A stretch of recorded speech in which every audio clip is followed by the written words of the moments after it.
How's it going, crypto community?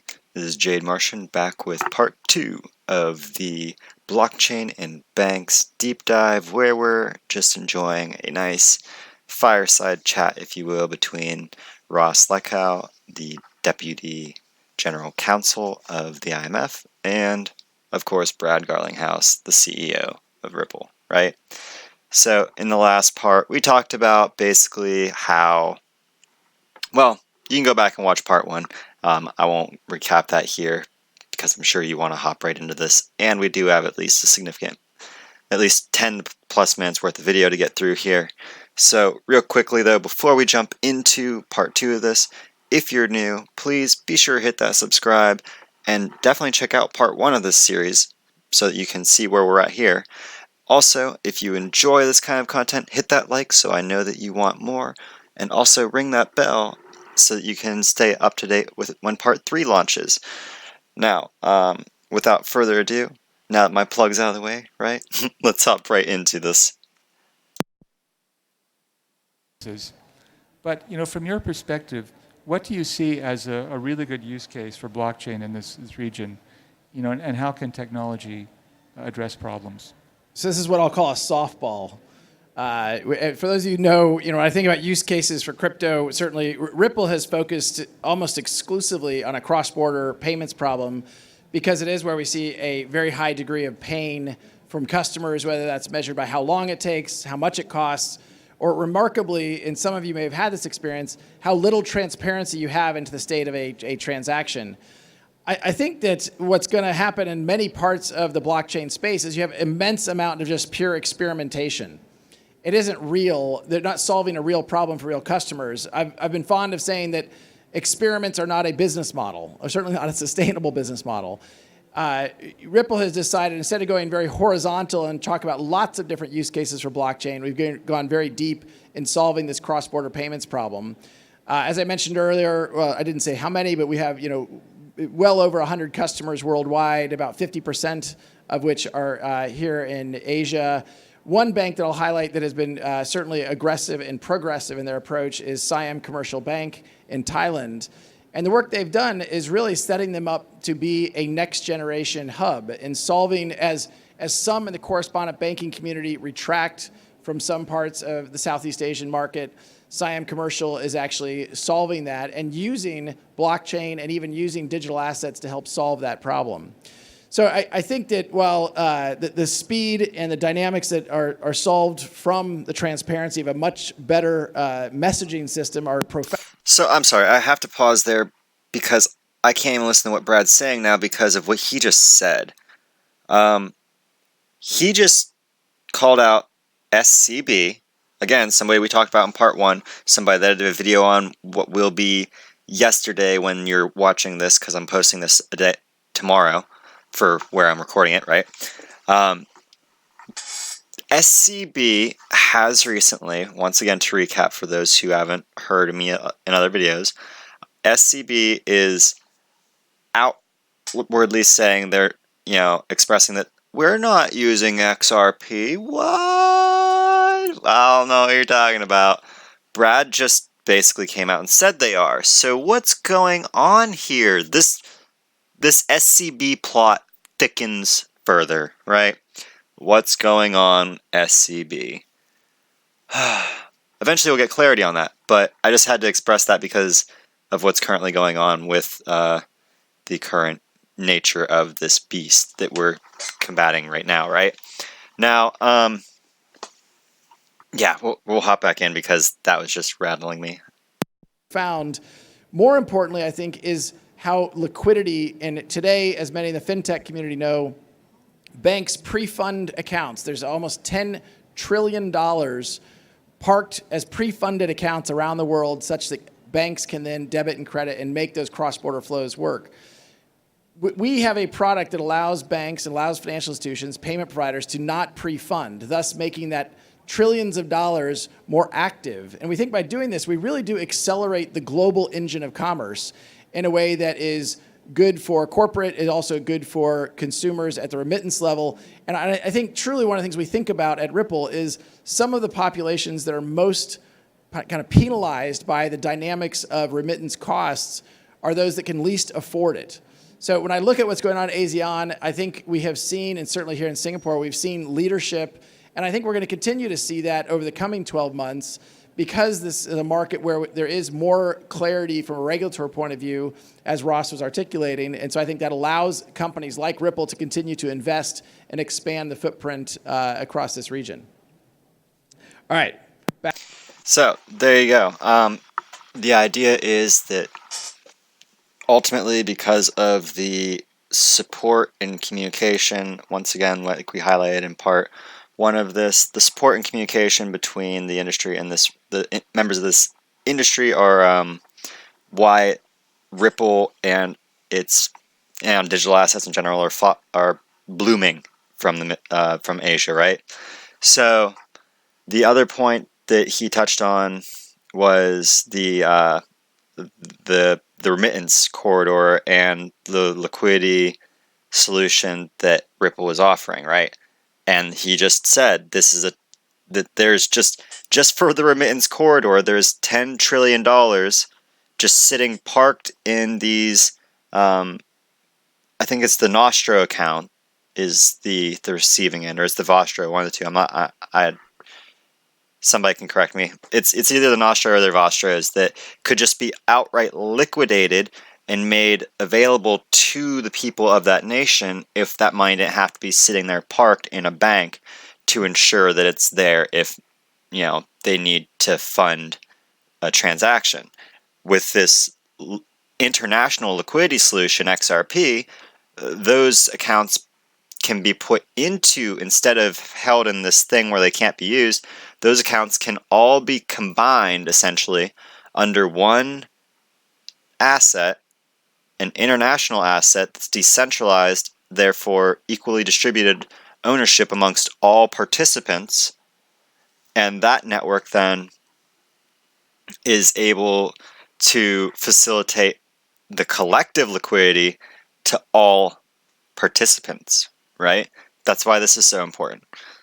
Anyways, let's get back into this question for Ross, right? Back over to you. Sorry, cheating my notes. So I know the IMF has had several very significant meetings lately, Bali being one notable one. I'm curious if the topic of digital assets has come up in those meetings, and if you can share what some of the IMF's views have been about that. I have to say the Bali annual meetings were really fantastic, particularly on the fintech area. You look like you got some sun. That's from my computer screen, okay? But, just on the topic of crypto assets, I think it's fair to say that the fund has taken a somewhat more balanced view towards them than some other commentators have. I think, we first of all recognize that each country has to decide, how it wants to approach crypto assets, whether they think they're good or bad. But, generally speaking, we certainly are very cognizant of the risks that crypto assets present, which I'll talk about in a few seconds. But we also see the potential that they have for making the global financial system more efficient and more inclusive than is currently the case. So the challenge is then to design regulatory frameworks that allow innovation to happen, to allow these use cases to go ahead, while appropriately mitigating the risks.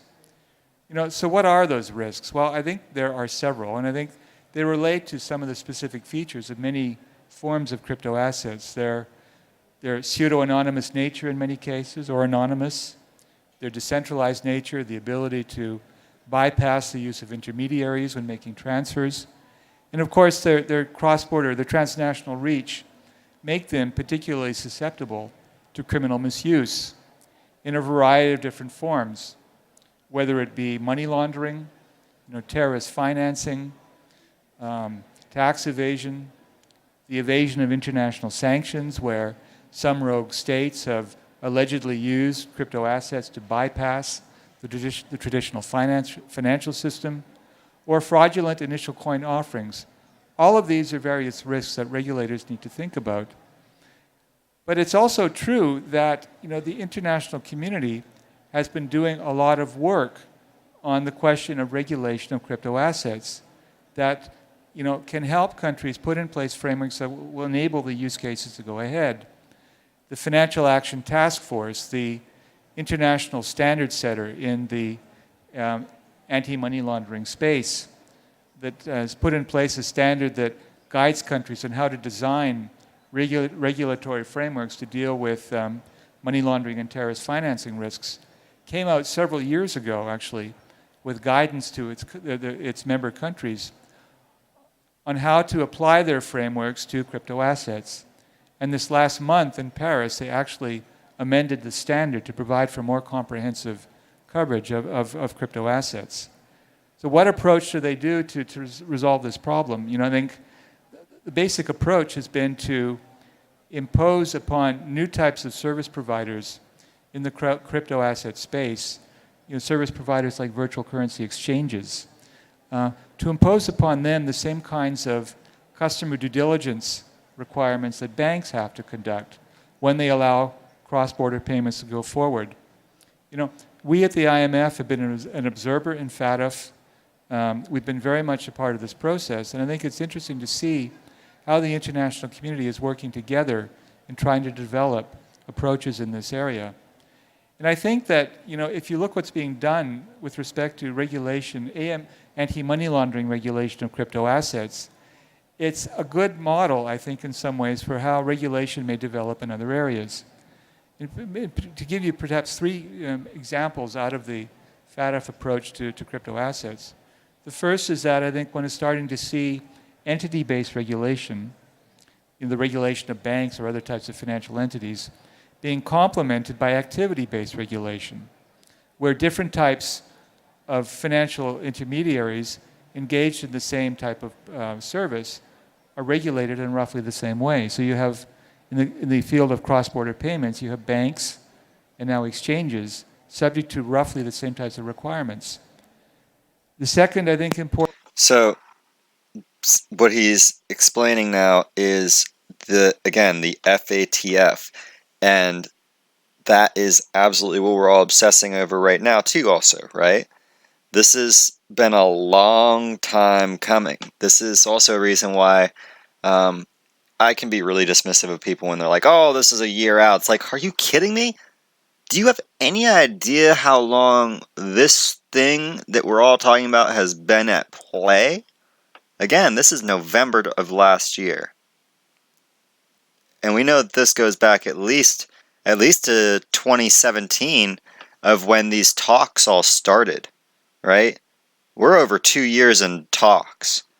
It's about time for action, and that's what I believe that we found if you go to and watch on my YouTube channel the consensus video, right? Now, we're going to get through his last 2 points, and I believe we're going to save the last bit for the next video, which will involve, I believe it should involve the Q&A, where we get to listen to Ross and Brad have a very interesting exchange that I can't wait to get into. So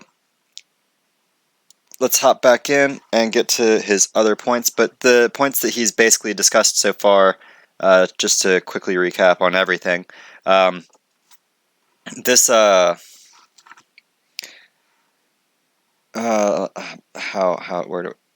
to word it.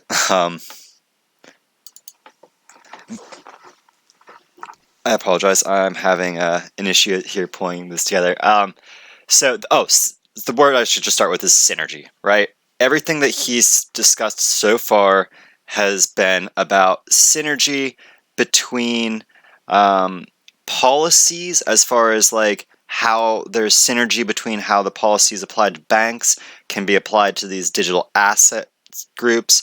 There's synergy between these blockchain systems and the regulatory framework that would be ideal to put in place, but is hard to do in practice prior to the existence of the blockchain, right? So it's these systems that if we adopt, they can help remove corruption from the system so that everything's more fair for everybody. And that's ultimately like the best way to condense everything they said there. Again, sorry that I had that long pause, but it's it's a very large abstraction, and I think that's why it took him so long to put it out.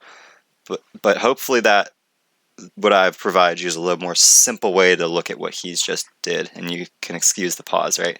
So let's get back into his other 2 points. Important element is to ensure that the regulation you impose is proportionate to the risks.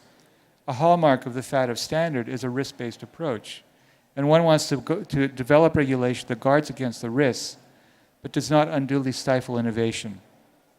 And I think the third important...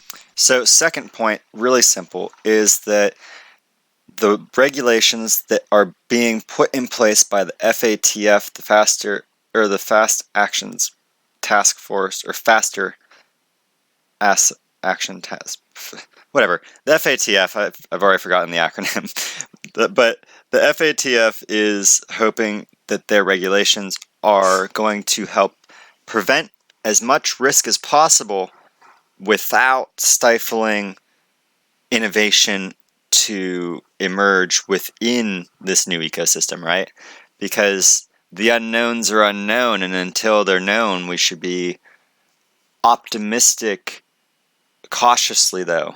So cautiously optimistic of these things, watching them like a hawk, and the second that we see some sign, we step in and be like, nope, something's going on here, and we gotta look into it, right? So that's, pretty good way to summarize what he just said there. Let's get into point 3.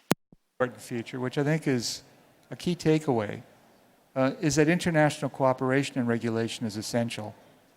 The standard itself serves as a model for countries to follow in designing regulation, but it also shows what can be accomplished when countries work together in exchanging experiences, in discussing approaches, and also in putting in place arrangements where regulators can talk to each other. I think all these are important elements. So what is the third takeaway? More synergy, right? This time, synergy between regulators, synergy between governments, synergy between financial institutions. Synergy. And synergy is like the bee's knees when it comes to business, right? It's synonymous with like many people in XRP, we have a buzzword that we love, and it's interoperability. And it's because that's the stage that we're at right now with XRP. We're becoming interoperable with everything in the ecosystem, and that just means that the XRP ecosystem is so well developed that it's interoperable with basically everything, right? And they're actively working to everything that it still lacks interoperability between. They're working actively to make sure that it is operable, right? So this is a exciting point. I don't think that he goes on after this, but if he does, that can be in part 3, where we go into the end of this discussion between them and also the Q&A at the end. That's going to be exciting. I can't wait to share that with you.